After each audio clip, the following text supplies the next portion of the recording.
Hello, folks, and welcome to Telling Tinder Tales, the podcast where the search for love often goes wrong, dates get strange, but the one thing we can be sure of is that we'll all have a good laugh about it. With me, Chris O'Neill. And me, Thomasin Lockwood. Every week, our guests call in from all around the world, and we hear their wildest, weirdest, and occasionally even wholesome dating stories. Thomasin, who've we got calling in this week? We have the lovely Jessica. Or Jess, do you prefer Jess? Oh, I don't know. I think Jessica's too serious. Sure. Okay, well, drum roll, please. Right. Welcome, Jess. And Jess, do you want to tell us a bit about yourself before you start your story? Oh, where to begin? I'm Jess, and I'm currently head of marketing for Southwark Playhouse Theatre, so I love every single new musical. Very good. Excellent. Lovely. And for any of our global listeners or even people outside of London, Southwark Playhouse is like a fringe theatre. So when you think of London theatre, you often think of like the glittering West End, big stage effects. But Southwark is this really cool, really hip theatre that does just... it's my favourite fringe theatre in London. I think it's so cool. Honestly, you're meeting a fan today. That's so nice. Excellent. Well, Jess, have you a story for us? Yes, I do. So my Tinder tale is actually a Bumble tale. So for those of you that don't know, Bumble is the dating app where the woman makes the first move. So I thought it felt a bit safer. So my manager at the time was about to get married to her soon-to-be husband, who she'd met on Bumble. So I thought, if it could work for her, then maybe it can work for me. So I thought I'd give it a go. And I had this weird idea that you should only speak to one person at a time when you actually... Oh, dear Lord. Which is a lot of pressure in some ways. I thought I was taking it seriously. So I picked my person and I swiped on this lovely guy who looked lovely. He had a cup of tea in the photo. So not a beer. Good start. And also really liked jazz music. So, okay, a bit different. And we decided to go on our first date. And we met each other, but because it was during COVID, it was that weird time where it was freezing October and you just can't actually hug anyone.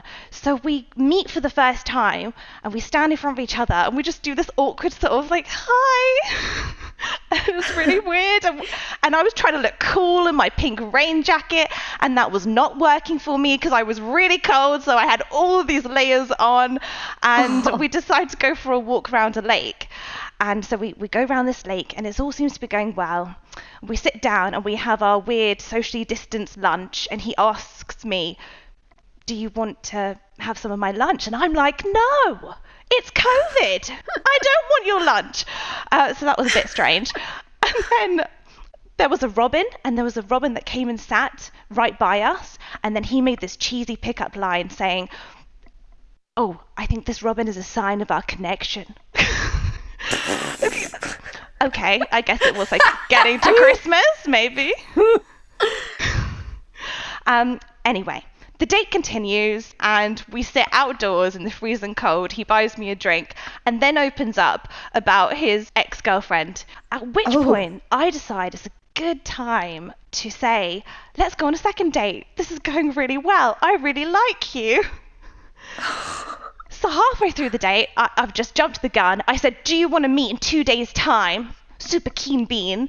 And he agrees, which is great. And then that meant we had a second date and then we went on a third date. Okay, you have to bear with me. By the time we get to the third date, we end up walking around yet another lake. But at this point, I decided that it was time to declare my undying love for this guy. And I had written him a song and I was going to sing it in front of the lake. And in my head, it was going to be super romantic and it was going to go really well. He looked a bit surprised, as you can imagine. Oh my God. But the date did continue. So after I've sung my heart out, I'm not even that good of a singer, we keep walking around yet another freezing cold wood, another lake, and then he makes a joke saying that, oh, do you know the only reason that I'm still with you is because I haven't slept with you yet. Oh! Yeah, not good. I was super shocked. I was like, what did you say? This is not okay. And I start storming off quite dramatically. So there's me storming through the wood back to the car, and I tried to make a dramatic exit, but my car broke down. I couldn't start the engine. Oh my God, this is like a rom-com. Right? So horror movie. yeah. So I call my dad. I call him up and I go, I'm stuck in the middle of this muddy car park next to a wood and another lake. Can you come and save me? So my dad does turn up, but the guy was saying, oh, it's too soon for me to meet your dad. I think I'm just going to abandon you in the dark in this car park. Oh my God. Yeah. Is that the last time you... Well, I mean, you would think. You would think that would be it. This would be the last date. So he walks off, goes and gets his bus, leaves me stranded. It is pitch black. I'm terrified. There is no one around. And luckily, it wasn't that long until my dad came and jump-started it, and I was all okay, headed home. But actually, I did end up being with this guy, and I'm still with him. Okay. Okay, so my first question is, why? Yes. I think what this shows you is that a lot of the time in dating, you think you need to sell yourself, and that's why people get quite stressed on going on new dates. What we did was everything in the playbook that you should not do when dating. Being super keen, insulting each other, professing your love way too soon. And 5 years later, we're about to celebrate our 5th year anniversary together. We've moved in, and it's all great. Okay. Sorry, Chris, I will let you talk, but okay. Go ahead. First of all, does he acknowledge how badly he screwed up? Because, it's one thing to like over-enthusiastically sing a love song. It's another to abandon someone in the dark, alone, cold and scared, with no means of transport, and implying, all they're good for is sleeping with them. Like, I have questions for him, quite frankly. Yes. Does he acknowledge that he screwed up? Is he like, oh, I've grown up so much? Or is he like, oh, it was word vomit, why did I do that? Or is he like, yeah. Yeah, very good question. So, first of all, I should say he has a twin brother. And when he went home to his twin brother... He said, it wasn't me, it was my twin. It was my evil twin. I'll take you on a nice date. Not quite. But his twin said, you didn't say that, did you? She's never going to see you again. If she tells her friends, her girlfriends are going to say you shouldn't go out with that guy again, and that's it. So that was the feedback. So we're all on the same page here. What I would say is... my boyfriend now is actually a big joker, and like that's his sense of humor. So he thought it was coming across really kind of cheeky and humorous. It did not land that way at all, and he had to beg and apologize for so long before I let it go. Oh my gosh. Okay. I'm quite literally speechless here. I suppose the first thing I have to ask is, have you changed the car? No. No? It's the same car I've been driving for the last 10 years. Right, okay. So I would recommend it did pass MOT. I would recommend... No, I don't think that's relevant. It breaks down under pressure. So do I. The fourth date, after that less than optimal outcome, shall we say, right? Who initiated the fourth date? I did. For the listeners, let it be known that she raised her hand like a meek student of like who's not done their homework. Yeah, she's in this instance she had not done her homework. Yeah, this is just I'm amazed. I'm amazed that the fourth date happened. I think we should hear some nice things about him. Yeah, like he isn't a murderer. I mean, this is true. He's definitely none of those things that I can attest to. He did surprise me for my 30th birthday, and he gave me a birthday card. I opened it up and it was full of pictures and I had to decode what it was. And he had drawn a picture of the Colosseum and some symbols and a guitar and had booked us a surprise trip to Rome with Ed Sheeran concert tickets. Oh, that is rather good. Yeah, it's good, yeah. That is okay. So he's redeemed himself. But yeah. I would also like to add, I'm not the most innocent in this either. Oh no, we'll get to you, Jess. Don't you worry. In fact, should we go there now? So my first question actually about you is actually a question for Chris, which is, Chris, I want us to play a game. What kind of genre do you think the love song that Jess sang before she tells us? Because do you think it's like the artistic, quietly hushed with a guitar, the kind of, or do you think she was like belting in the park, like, what, like, I mean, what's your guess? At that point in the story, I had a certain sympathy with him. I'm not sure whether Jess composed the song, right? That's possibility. I don't know whether it was a well-known love song that she sang or composed. If it was, she just broke out "Angels" by Robbie Williams. If it was a composition, I'm assuming she didn't do original music, right? So the lyrics were invented, right? I think it was. You think it was? I think it was an original song. Yeah. I don't know. I suppose it would have to be a sort of. Well, she works in musical theatre. It's sort of, something sort of light and cheery, but is it Gilbert and Sullivan? Something along that lines that would just be quite dramatic. Possible. Gilbert and Sullivan. I don't know. See, I only know that because I trained in musical theatre. That's operetta. Operetta? All right, fine. No, I don't know. I'm lost. Go on, Jess. I want to hear more about this song. So, I'm afraid it is an original, which makes it worse because it was so intense at him. And one of the lines is, "You surprised me like a rom-com we were meant to be." Whoa! So it's a pop song. And think of the cheesiest one. That was it. Yeah. Chris, I can't help it. I love it. Right, I don't know. I'm presuming Jess didn't go down on one knee or anything like that. Did you, Jess? No, she just wore a wedding dress. I hugged him. You hugged him? In my really big, fluffy winter coat with a woolly hat on, and just, you could barely see my face. Yes. All right. I had a cold nose. See, the more the story's going, the more that I'm wondering, actually, maybe he should have been scared alone in the dark with you in your car. It was like it's making more sense. Increasingly, I think he ran away. Yeah. I don't think I look that threatening, though. No, you don't. Small. You are adorable.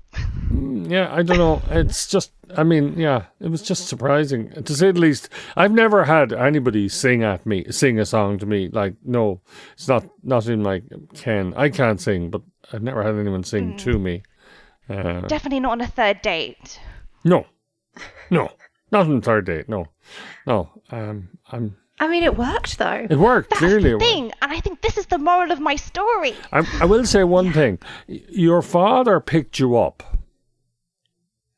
So he knew and knows that you were deserted by this man in the dark while your car was broken down, shall we say, in your moment of need, right? What does your father, and has he ever said, think of this young man? Yes, well, he was a bit surprised. Where is he? When he arrived, where is the mysterious man you went on a date with? But they are now very good friends, I would like to say. Okay. And the sort of rationale was, he's only just left me, so it wasn't so bad. Oh, but that was a lie, At least wasn't that's it? What I tried to smooth it over because, you want the boyfriend to get on with the family. Okay. But Daddy, I love him. Yeah, exactly. Like the Little Mermaid. Yeah. You know what I also find really sweet from that story is how you guys were having your sort of, your separate lunches, and there's a little Robin, and he points to it like, it was meant to be. Like he's also having his own little rom-com in his head, but I like to think like, what if he was just using that as an excuse to try and create romance? Like, what if like two foxes were fighting over an old McDonald's pack, and he's like, you see, it was meant to be. Like, yeah. I have this image of a very hungry seagull turning up, trying to steal the food. And what would he made of that? Yeah. It was funny you mentioned that, because the robin did try and steal his food. Oh. And that's also what made him think, oh, look, he's getting closer. We've never been this close to a robin before. And then we actually now have a robin biscuit tin, which is symbolizing our love. Oh my gosh. Wow. You guys are very romantic then. Worrying and romantic. In equal measure, I would suggest. Did his remarks about sleeping with you delay the eventual activity? I hope my parents aren't listening. But yes, I really held out and he was annoyed for quite a while. But I was like, this has to be true love and we're going to be together forever. So therefore, what does it matter? A few weeks, few months? I see. But I tell you what, though, like, people do put their foot in it, especially when it comes to that. Like, I don't know if you've ever felt this, Jess, but sometimes, like, guys say things on dates and you think, this could have been so easy for you. Why did you say that? Why, like, what are you doing, man? You should have seen my face when I looked at him. I was like, what did you just say? There's no going back. I'm wearing lingerie under this big duffel coat. How dare you? You don't know what's under here yet. Oh. Fine. Exactly. Okay. I was also going to say, so obviously you met during the time of COVID where you couldn't do the hug or the kiss on the cheek for the first date, which I actually think maybe made it better because that's always quite an awkward thing to go for. You know, just give you a handshake, a hearty handshake. I don't know. But I like how you said you just sort of stared at each other and were like, we're here. Because you said he likes jazz. And in my head, I'm just picturing you're both giving each other jazz hands. I did do a lot of the sort of air hug jazz hands for a lot of it. And I would agree. I think dating in COVID was the best time because it meant you really got to know the person. There was something quite special about that time where you couldn't get distracted by going on a fancy date or liking the activity you were doing. If you're going bowling or cinema, maybe you like those things and then your feelings get mixed up about whether you like the activity versus actually liking and having feelings for the person you're going on the date with. That is so wise. Yeah, it's the first wise thing you've said, but it's wise. And so just to clarify one more thing, I've got one last question on my part, Jess, which is, so you said that you thought when it came to dating online, you should only talk to one person at a time. So am I right in thinking that this is the guy you only ever spoke to? He spoke to multiple people and then he had to not talk to them and he wasn't allowed to go on second dates because I banned him. So that's his side. And my side was I went on one date with a biology teacher from Eton and there was nothing there at all. But I accidentally paid for the whole meal because the waiter didn't hear that I wanted to split the bill. And then I was too ashamed to actually say, but. So I paid for this guy's meal. And he went to Eton, so you know he's got money. Right, yes. Not happy. So that was my one interaction, one date, and that was it. And then on to Ollie. And that was it. I think Ollie's the better date than that one, honestly. It was a low bar.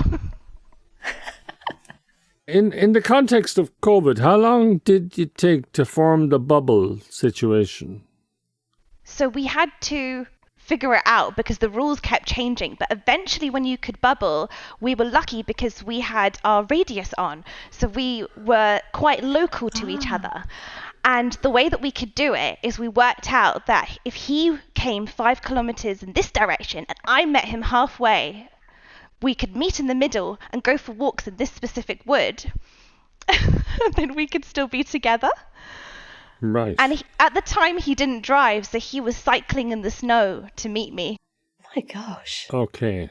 There's not one normal thing about this story.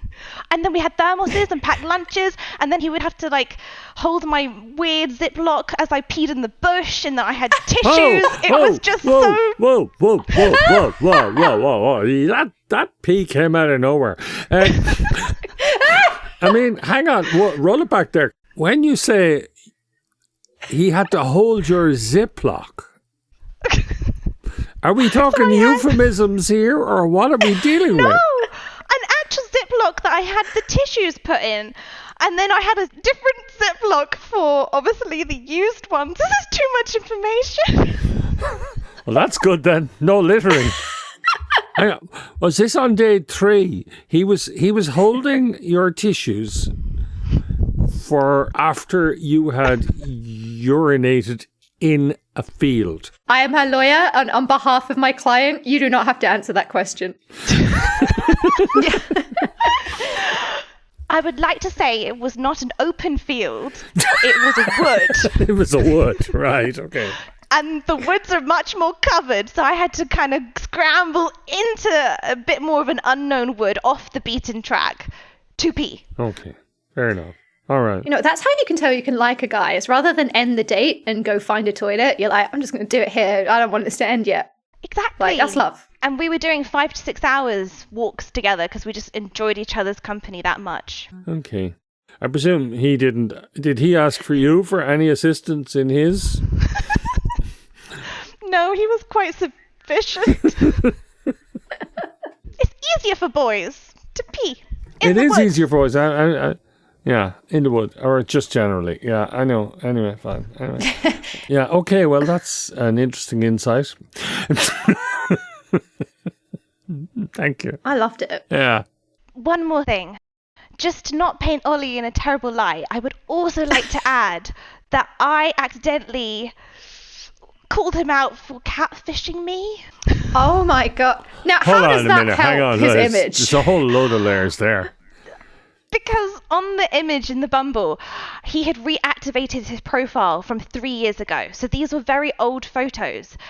I thought you were going to say he used his twin for a second.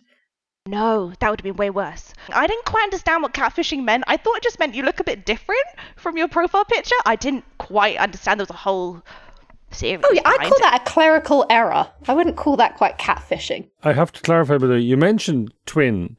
Is the twin an identical twin? Is the twin male or female or... Yes, identical male twin. All right, okay. Which scared me because I've never dated a twin before.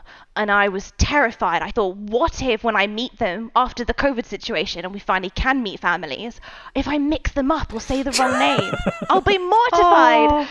But luckily they do actually look quite different, or at least to me. And one has facial hair. Helps. That's a clue. Okay.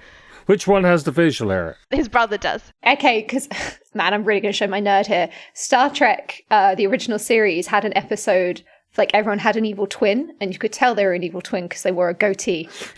Ooh. Oh, a bit like the Apple phones, isn't it? Every villain in a film has an Apple phone. That's how you can tell. Is it? So it's ruined some of the mystery dramas out there. Oh my God, the murderer's got an apple. Yeah. So keep your eyes peeled. What did he bring to the date? He brought a packed lunch. Oh no, I meant which phone. Like, Sorry. I was back on the picnic bench. I brought in my head. Ziploc. I would like to say he brought an Android. Great. Okay, great. Check the twin brother's phone next time you see him. Well, Jess, that's been fascinating and lovely, and a small amount of worrying, but fascinating and lovely, and great to meet you. Thanks for the story. Is there anything you'd like to plug or mention before we wrap up? Yes, if anyone's looking for fun things to do over Christmas or January, then do check out Southwark Playhouse. We have 2 wonderful venues here, and there's quite a lot going on. So there's a cabaret show called Little Miss Christmas, and we've got some things in January headed our way, which is a new folk musical called Ballad Lines, and also a one-man show which is semi-autobiographical called The Olive Boy. So if you can, please come and support us. Excellent. Thank you very much, Jess. Thank you so much for sharing your story today. And if you ever feel brave enough, I strongly recommend you go to, if it's an open mic or even just like on camera. But I think you've got such a lovely voice. You've got such a lovely demeanor. So I can only imagine your music would be really lovely to listen to. So I do encourage you to share that. But thank you very much. And thank you to our listeners today. Please, whatever platform you're listening on, give us a like, a follow, a share, whatever you need to do to keep us in your rota. And please give us a review. It really makes a difference for an up and coming podcast like ourselves. If you give us 5 stars, I will write you a love song and sing it to you in a park. But if you give us 1 star, I will send my twin.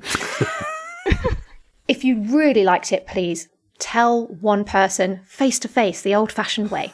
Very good.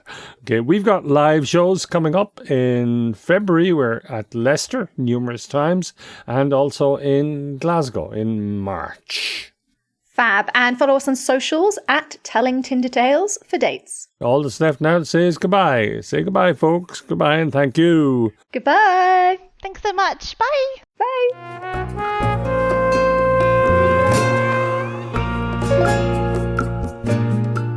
Telling Tinder Tales is hosted and produced by me, Chris O'Neill, and Thomasin Lockwood. Produced and edited by Lucy Regan, with music by Kinkas Moreira. It's a Jester's Comedy Dublin production and is no way affiliated with or endorsed by Tinder. If you have a story to tell, please get in touch. Details are in the show notes. And if you like us, instead of swiping right, follow us on Instagram and or TikTok at Telling Tinder Tales.